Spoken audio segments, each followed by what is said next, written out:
Good afternoon friends. गणित की class में आप सभी का स्वागत है। जैसा कि अभी तक हमने पढ़ा पूर्ण संख्या और प्राकृतिक संख्याएं क्या होती हैं।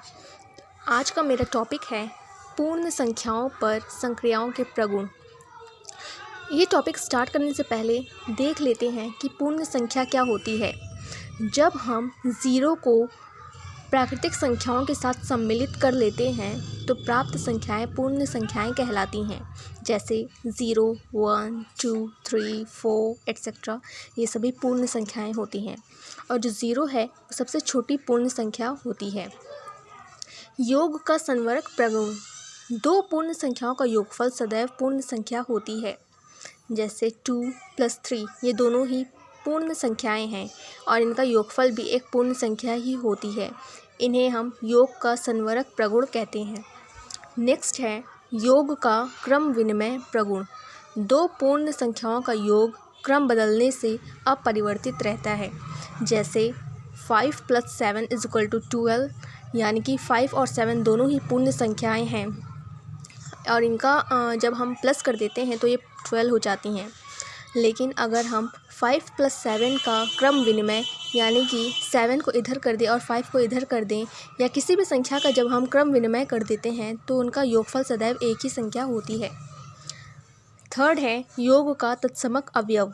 किसी पूर्ण संख्या में शून्य को जोड़ने पर संख्या में कोई परिवर्तन नहीं होता है। जैसे 7 + 0 = 7, यानी कि 8 में जब हम 0 को ऐड करते हैं तब भी 8 ही आएगा।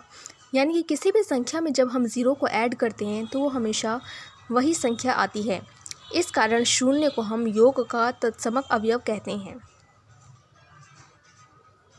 नेक्स्ट है हमारा योग का साहचर्य प्रगुण। इस प्रगुण में तीन संख्याओं के योग में किन्हीं दो संख्याओं का योग पहले निकाल लेने के बाद उसमें तीसरी संख्या का योग करने पर योगफल में कोई प्रभाव नहीं पड़ता है।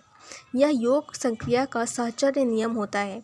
यानी कि 2 + 3 + 4, यानी कि 3 और 4 को जब हम ब्रैकेट में करके इन्हें एक साथ जोड़ते हैं तो इनका योगफल सदैव एक ही संख्या आती है। यानी कि 2 + 7, यानी कि 2 + 3 + 4 को हम ऐड कर दिए तो यहाँ 7 हो गया। 2 और 7 = 9।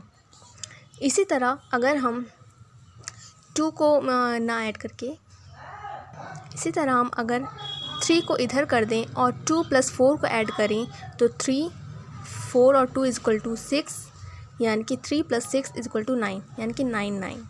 अगर हम ब्रैकेट में एक साथ दो संख्याओं को रख कर किसी तीसरी संख्या के साथ जोड़ते हैं और इनको अगर हम चेंज भी कर दें, यानी कि 2 को इधर कर दें और ब्रैकेट में इन दोनों को जोड़ दें, तब भी उनका योगफल सदैव 9 ही आता है।